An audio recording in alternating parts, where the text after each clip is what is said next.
இன்னைக்கு நம்ம online health care limited IPO பற்றி தான் பார்க்க போகிறோம். இந்த ஐபிஓ ஆகஸ்ட் 26 ஓப்பன் ஆகி ஆகஸ்ட் 29ஆம் தேதி க்ளோஸ் ஆக போகுது. இந்த ஐபிஓட இஷ்யூ சைஸ் 121 கோடி. இது கம்ப்ளீட்டாக வந்து ஃப்ரெஷ் இஷ்யூ மட்டும்தான் இருக்குது. ஸோ இந்த ஐபிஓவில் ரீட்டைல் கோட்டாக்கு வந்து பார்த்தீங்கன்னா 10% ஒதுக்கியிருக்காங்க. இப்போ இவங்க பிஸ்னஸ்ன்னு சொல்லிட்டு பார்ப்போம். இவங்க பிஸ்னஸ் வந்து பார்மா இன்டர்மீடியேட்ஸ் மற்றும் ஆக்டிவ் ஏபிஐஸ் தான் வந்து பார்த்தீங்கன்னா மேனுஃபேக்சர் பண்ணுறதே இவங்க பிஸ்னஸாக இருக்குது. அதாவது ஒரு மருந்து தயாரிக்கிறதுக்கு தேவையான கெமிக்கல்ஸ், அது ரா மெட்டீரியலான கெமிக்கல்ஸை வந்து மேனுஃபேக்சர் பண்ணுறதா இவங்க பிஸ்னஸாக இருக்குது. ஸோ அந்த ஏபிஐஸ்ன்னு சொன்னால் என்னன்னு கேட்டிங்கன்னா, இப்போ ஒரு டோலோ, பேராசிட்டமல் வந்து பார்த்தீங்கன்னா மெயினான இன்க்ரீடியன்ட் வந்து பார்த்தீங்கன்னா பேராசிட்டமல் தான். ஸோ அதுதான் வந்து பார்த்தீங்கன்னா ஏபிஐ. அதுதான் வந்து பார்த்தீங்கன்னா இவங்க மேனுஃபேக்சர் பண்ணிகிட்டு இருக்காங்க. மேனுஃபேக்சர் மட்டும் இல்லாமல் ரிசர்ச் அண்ட் டெவலப்மெண்ட்டும் வந்து இவங்க பண்ணிகிட்டு இருக்காங்க பார்மா செக்டர்ஸில். ஸோ அது மட்டும் இல்லாமல் இவங்க என்னென்ன பண்ணிட்டு இருக்காங்கன்னா, நியூராட்ரிசியல்ஸ், அதாவது பார்த்தீங்கன்னா நேச்சுரல் ஃபுட்லேருந்து பார்த்தீங்கன்னா எடுக்கக்கூடிய மெடிசின், அதை பார்த்தீங்கன்னா கேப்சூல் ஃபார்மேட்டில் அந்த மாதிரிலாம் வந்து பார்த்தீங்கன்னா ப்ரொவைட் பண்ணிகிட்டு இருக்காங்க. So personal health care products வந்து பண்ணிகிட்டு இருக்காங்க. ஸோ அது மட்டும் இல்லாமல் வெட்னரிஸ்க்கான ப்ராடக்ட்ஸ் வந்து இவங்க பண்ணிகிட்டு இருக்காங்க. ஸோ இவங்க வந்து இந்தியன் மற்றும் இன்டர்நேஷ்னல் ஸ்டாண்டர்ட்ஸில் வந்து பார்த்தீங்கன்னா இந்த மெடிசின்ஸ் எல்லாம் வந்து மேனுஃபேக்சர் பண்ணிகிட்டு இருக்கதா சொல்லியிருக்காங்க.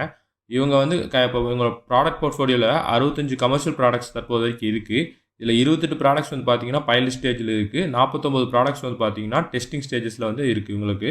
இப்போ இந்த நிறுவனத்தோட ஃபினான்ஷியல் பெர்ஃபார்மன்ஸ் பார்ப்போம். 2023 to 2025க்கான ஃபினான்ஷியல் டேட்டா வந்து நம்மகிட்ட இருக்குது, ஃபினான்ஷியல் இயர் டேட்டா.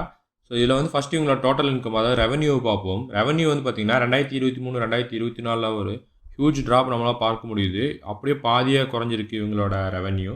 ஸோ அடுத்து 2024 25 பார்த்தீங்கன்னா அகைன் வந்து டபுள் ஆகிருக்கு.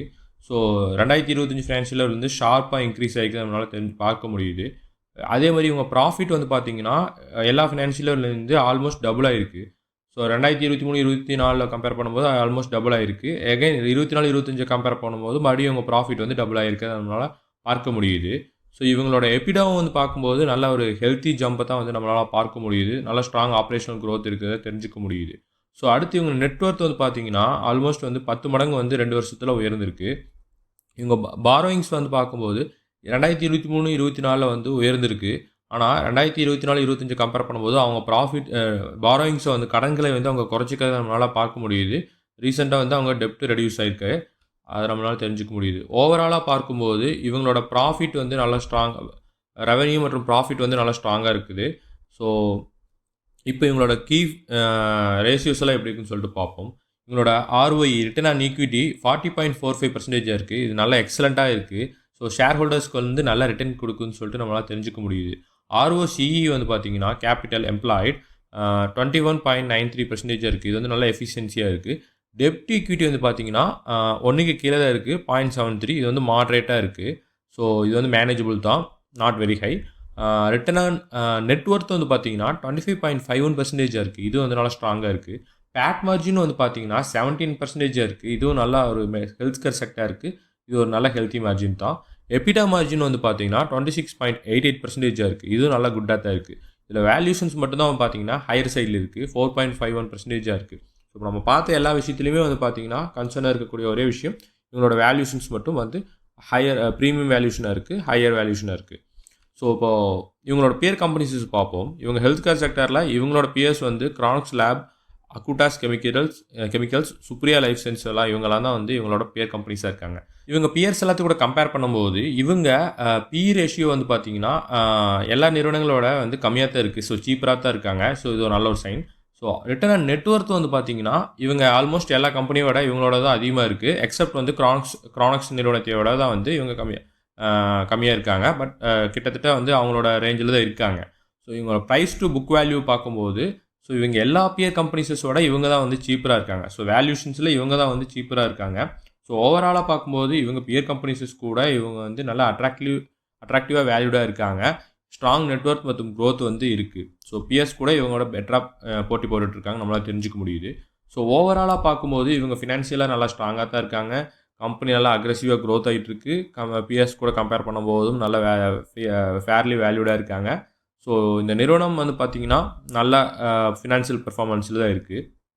ஸோ இந்த திரட்டப்படும் நிதியை எதுக்கு பயன்படுத்த போகிறாங்கன்னு சொல்லிட்டு பார்ப்போம். இதில் 30 கோடி வந்து பார்த்திங்கன்னா கேபிட்டல் எக்ஸ்பெண்டிச்சருக்காக பயன்படுத்த போகிறாங்க. அதில் 5 கோடி வந்து பார்த்திங்கன்னா இவங்களோட லோன் ரீபேமெண்ட்ஸுக்கு பயன்படுத்த போகிறதா சொல்லியிருக்காங்க. ஸோ 58 கோடியாக இருந்தது, அதில் 5 கோடி வந்து பார்த்திங்கன்னா இதில் ரீபேமெண்ட் பண்ணிடுவாங்க ஐபிஓ இஷ்யூலேருந்து. ஸோ ஒர்க்கிங் கேபிட்டல் ரெக்குயர்மெண்ட்ஸுக்கு 43 கோடியை வந்து பயன்படுத்த போகிறதாகவும் சொல்லியிருக்காங்க. இப்போது இந்த ஐபிஓவை அப்ளை பண்ணலாமா வேணாமான்னு சொல்லிட்டு பார்ப்போம். இந்த ஐபிஓ வந்து ஃபினான்ஷியல் வைஸில் வந்து நல்லா தான் இருக்காங்க. ஸோ பிஸ்னஸ் வைஸ்லேயும் வந்து பார்த்திங்கன்னா நல்லா இருக்காங்க. ஸோ இதனால் இன்வெஸ்டர்ஸோட ஃபோக்கஸ் வந்து இந்த ஐபிஓக்கு வரக்கான சான்சஸ் அதிகமாகவே இருக்குது. இருந்தாலும் இந்த ஐபிஓ கூட விக்ரான் இன்ஜினியரிங் ஐபிஓ வந்து பார்த்திங்கன்னா காம்படிட் பண்ண போகுது. ஸோ இதனால் இந்த 2 ஐபிஎஸ் கூட நல்லா ஹெவி காம்படிஷன் இருக்க தான் போகுது. பட் நம்ம இந்த ஐபிஓவில் வந்து பார்த்திங்கன்னா எக்ஸ்பெக்ட் பண்ணக்கூடிய லிஸ்டிங் வந்து ஒரு 10 to 20% லிஸ்டிங் இருக்கிறதுக்கான சான்சஸ் வந்து இருக்குது.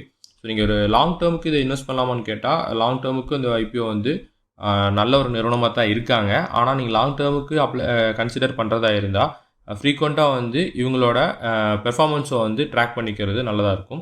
ஸோ இந்த ஐபிஓ கூட காம்படிட் பண்ணுற ஐபிஓவான விக்ரான் இன்ஜினியரிங் ஐபிஓட அனாலிசிஸ் வந்து ஆல்ரெடி நம்ம சேனலில் போட்டிருக்கேன். அதை வந்து கமெண்ட்டில் பின் பண்ணியிருக்கேன். ஸோ மறக்காமல் பாருங்கள், அது உங்களுக்கு யூஸ்ஃபுல்லாக இருக்கும். ஸோ இந்த இன்ஃபர்மேஷன்ஸ் எல்லாம் உங்களுக்கு யூஸ்ஃபுல்லாக இருந்தால் அந்த வீடியோவை லைக் பண்ணிக்கோங்க, உங்கள் ஃப்ரெண்ட்ஸ்க்கு ஷேர் பண்ணுங்கள், மறக்காமல் நம்ம சேனலை சப்ஸ்கிரைப் பண்ணிக்கோங்க. நன்றி.